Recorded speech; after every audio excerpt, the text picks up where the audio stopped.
né? Não vem se cobrando tanto quanto era nos outros tempos uma qualidade, né, muscular tão acentuada como era antigamente. Entende? Porque assim, eu peguei uma era do Arnold, eu peguei a era do Jay Cutler, e os caras eram, tinham uns cortes muito impressionantes. Eu não vejo isso hoje de Derek. Eu não vejo ele com os cortes tão profundos.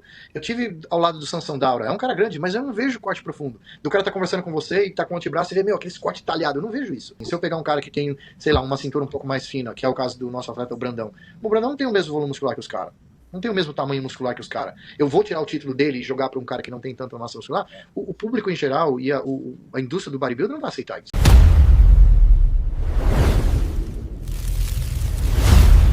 A gente esteve com o Lee Haney na terça e ele falou uma coisa muito importante que eu queria te perguntar. Nós chegamos a um ponto do bodybuilding, principalmente na categoria Open, e o Lee Haney criticou demais os físicos da Open. Chegou a dizer, por exemplo, que o Derek não é um cara da Open, que o Nick Walker tem ombros da mesma largura da cintura e tal. E a gente questionou o porquê que ele achava isso, o que aconteceu. Ele começou a contar a história que desde que o Dory foi campeão em 92, quando ele competiu com o Dory, ele falou, não, o cara está no caminho certo. Ele não tem ainda as habilidades para me vencer. Mas em 92, quando o Dory apareceu, ele falou, já não está tão simétrico, já perdeu alguma coisa. E aí depois de 2013, na opinião dele, já não era mais a mesma coisa. Só que ele chegou a dizer que o rumo que o esporte tomou, e o Renatão também já falou sobre isso, está relacionado à opinião dos árbitros. O que você enxerga, o que você tem a dizer sobre isso? Você acha que os árbitros eles mudaram o julgamento, o critério mudou? Por que o esporte está indo para esse lado? Bom, eu acredito que são épocas muito diferentes, né? Critérios diferentes de avaliação. O contexto em si é o mesmo, volume muscular, proporcionalidade e tudo. Mas a Men's Monster, né, tomou um pouco a direção da categoria Open, né, da categoria maior de todos. Então, assim, é uma classe que impressiona um pouco mais. Mas eu vejo que uma grande maioria hoje dessa nova era do bodybuilding, eles perderam um pouco essa mesma característica de trabalho que haviam lá atrás. Não sei se foi treinamento, se foi forma de se alimentar, estratégias diferentes, mas eu acho que não apontar só a Nick Walker, mas tem vários outros aí que mudaram também um pouco a característica física comparada àquela época que era um perfil já cintura mais fina. Se você voltar um pouco mais atrás, você vai ver que Arnold já não tinha tanta perna, não tinha tanto glúteo, a importância de ter glúteo fibrado não era a mesma. Então eu acho que são só transições. E fica difícil hoje você colocar uma referência onde a gente não tem referência. Porque se você vê um cara que tem uma simetria legal, o cara tem uma deformidade em outros lados, né? Então como é que eu posso dar o título, né? E para um cara que vai para representar a minha classe, sendo que eu não tenho um físico ainda apropriado, né? Com essa característica. Hoje, o que se classifica hoje dentro, no meu ponto de vista, dentro de um Mr. Olympia, é um cara que tem uma massa muscular que seja impressionante, que trate uma condição física que seja impressionante, que eu acho que não é tão cobrada. Essa é a parte onde que eu mais vejo. Né? Não vem se cobrando tanto quanto era nos outros tempos uma qualidade, né, muscular tão acentuada como era antigamente. Então, eu acho que os caras perderam um pouco essa direção justamente porque não se vê mais atletas com tanta definição como era antigamente, de impressionar. Entende? Porque assim, eu peguei uma era do Arnold, eu peguei a era do Jay Cutler, e os caras eram, tinham uns cortes muito impressionantes. Eu não vejo isso hoje de Derek. Eu não vejo ele com os cortes tão profundos. Eu tive ao lado do Sansão Daura. É um cara grande, mas eu não vejo corte profundo. Do cara tá conversando com você e tá com o antebraço e vê, aquele corte talhado. Eu não vejo isso. Entendeu? Então eu acho que qual a direção que os árbitros vão tomarem, sendo que já não tem mais essa característica que o Lee falou? Então eu tenho que ter o que eu tenho hoje aqui. O que tá vendo. Né? O que eu tenho? Eu hoje entrou numa competição. Eu achei que até, né, comentando no Nick, o Nick até melhorou um pouquinho a de cintura, mas ainda continua com um cara com uma estrutura, né, square, quadradão. Então, aí ele entra lá monstruoso, gigantesco. Não tem ninguém próximo a ele com glúteo tão fibrado, pernas tão marcadas, corte um pouco mais profundo. Não tem. Pra quem que eu vou dar? Eu vou pegar um cara que não tem tanta qualidade? Aí, o público vai cair matando em cima. Entende? Porque é uma era diferente. Então, eu acho assim, mudar os critérios como eles estão tentando fazer, como o Tyler, né, falou sobre a categoria Men's Physique, ele falou da Figure Class. né, essa semana aí, que não queria tanto músculo, que tinha que ser assim, que o padrão era aquele, e que isso, aquilo, mas eu acho que ainda falta muito treinamento por parte dos judges. Porque se a gente entrar em outras classes, um exemplo como o wellness as mulheres estão muito mais rasgadas que bodybuilder. Entende? Entrando com cortes muito profundos, sendo que o exemplo da classe que foi a Eduarda, né, que foi a campeã atual, não estão nem próximas. As meninas estão muito distantes a nível de muscularidade, muito ombro, muita definição muscular. Então, assim, como que eu vou impor para uma classe bodybuilding open um perfil onde eu não tenho esses atletas? Entende? Então, assim, quem que eu vou achar hoje dentro da categoria que tem um perfil assim? Se eu pegar um cara que tem, sei lá, uma cintura um pouco mais fina, que é o caso do nosso atleta, o Brandão. O Brandão não tem o mesmo volume muscular que os caras. Não tem o mesmo tamanho muscular que os caras. Eu vou tirar o título dele e jogar para um cara que não tem tanta massa muscular? O público em geral e a indústria do bodybuilder não vai aceitar isso. Entende? Então eu acho que, mais por isso, eu acho que talvez não é tentar voltar ao que era o Mussolini, mas é entender que hoje é uma era diferente. Não dá para comparar. É uma questão de demanda, então, né? Eu acho que é O Edson. demanda, cara. A hora que aparecer, de repente, talvez um cara com a mesma estrutura que é do Samson Dauda, do Nick Walker, e com uma cintura mais afinada, com uma simetria, uma silhueta, eu acho que esse passa a ser a referência. Né? Assim como eles Porque tinham é que achar difícil, né? uma referência do Classic. Aí foi o quê? Chris Bumster. E agora? Chris Bumster não tá mais. Quem que eu vou pegar? Ah, é o Ramon. Ramon tem a mesma estrutura? Não, mas ele é o que tá mais próximo. E amanhã chega um outro cara. Ah, então já não é mais o Ramon. Então acho que são fases. É difícil.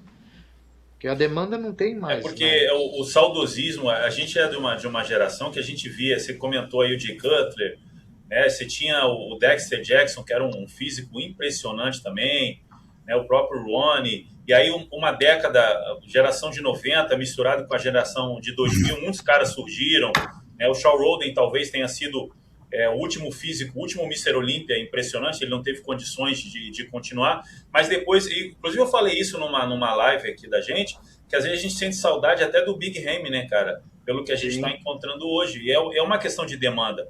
O Dória já havia falado dessa coisa dos físicos que estão aí, que segundo ele são físicos de geladeira, né?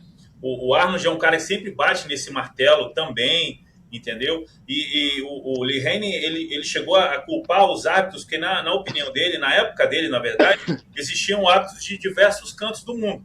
Depois da morte do Bean Wader e do Joe Wader, eram hábitos apenas americanos, entendeu? Sim. Então, talvez isso tenha trazido uma tendência para essa evolução, né, a nível de critérios, que não teve um posicionamento muito inteligente, porque você não tinha uma opinião diferente, entendeu? Você não então, tinha mas como é que você vai mudar? Como que você vai mudar sendo que os atletas hoje não estão entrando com uma baita de um condicionamento? É que nem eu falei, como é que você vai tirar um título de um cara que é super gigante, mas não tem uma simetria boa, e dá para um cara que, cara, é rasgado, mas é pequeno, né? Ou o cara tem uma simetria boa, mas não entra com uma qualidade excepcional.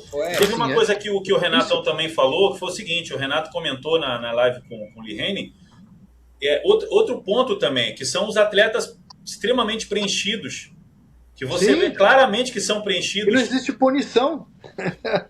Não existe punição para isso. Ô, Alessandro, eu quero fazer essa pergunta para o Edson também, que eu já fiz outras vezes, eu quero ouvir a opinião do Edson, até pela vasta experiência dele de atleta internacional. Eu acho que a coisa começou a desandar um pouco quando a IFBB amadora se desvinculou com a Pro League. Porque eu acho que a IFBB amadora, ela era espalhada no mundo todo, ela fazia um trabalho de profissionalização, onde você precisaria ser campeão muitas vezes, trabalhar muito bem seu físico, passar no doping e se profissionalizar. E claro que tinha também a via que era pelos Estados Unidos, cujo o Renato já participou, que era você ganhar o Mr. California, depois ir para o Mr. USA, que era uma missão quase que impossível também. Então, assim, você não acha que a peneira, digamos assim, a peneira seletiva para se tornar um profissional, igual você ganhou o Mr. Universo, as pessoas não sabem o tamanho que era o Mr. Universo na época que você competiu, os caras que você competiu. É verdade. Eu competi com o Lainan Beyek. Porra, você entendeu? Então, assim, o que eu estou querendo dizer? Eu acho que hoje em dia a facilidade, tá, que é hoje de se distribuir o Procard, você não está com um físico maduro para ser um profissional, você vai buscar um preenchimento, talvez você vai buscar todo esse acervo de coisas para poder ganhar tempo, talvez. O que você acha? Você acha que a IFBB antes, quando tinha a parte amadora, ela conseguia corresponder melhor na seleção de físicos que realmente poderiam ter uma carreira profissional do que hoje o trabalho que se vem fazendo, que a NPC vem fazendo no mundo todo? Eu acho que um cara que tinha essa visão, e acho que faz todo sentido o que você está dizendo, que quando não houve a disseminação das duas, International e League, eles tinham só uma direção, e a direção era exatamente essa que o Lee Haney mencionou, que era o Wayne DeMilla. Então o Wayne DeMilla, ele tinha essa visão dos eventos dele, de que o cara que tinha massa muscular, mas a simetria era o que valia a pena. Tanto é que no Night of the Champions, que foi acho que o penúltimo que eu competi, depois teve mais uma edição e depois encerrou, porque hoje, quando começou a ter o conflito de ideias e de direção do esporte, o Wayne DeMilla tinha essa direção, de realmente valorizar o cara que era grande com a simetria, uma silhueta pequena. Tanto é que o Night of the Champions que eu competi, lá tava Nasser El-Samba, tava Brent Warren, caras que já eram quadrados, e os caras não ficaram perto da ponta. Ficaram entre os top 10, se não me engano, mas não foi o cara que ganhou. E o cara que ganhou na época, não vou lembrar o nome dele, cara, que vê lá na história. Mas enfim, o cara que ganhou não era o cara maior, era o cara que tinha a melhor simetria. Então isso era uma coisa que, desde essa época, era uma característica da FBB Professional valorizar, o cara que tivesse uma silhueta legal. Só que aconteceu? Os interesses em cima do esporte foi muito maior do que prevalecer as regras. E aí o que aconteceu? O Steve Weinberg e Cúpula tiraram ele do caminho para poder assumir a federação. Então aí era o seguinte, né? A gente vê a própria história da ex-esposa do Steve Weinberg, ela era a mais gigantesca, sem uma simetria bonita. Bev Francis. Yes. Bev Francis.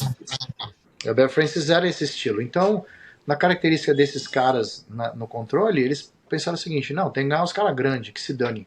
Tanto é que o New York Pro Show é o cara que ganha o maior cara, que é o pessoal mais gosta de ver os Então você acha que o Steve não quis... O Steve tá se vingando pela mulher dele não ter ganho, né? Eu acho que talvez.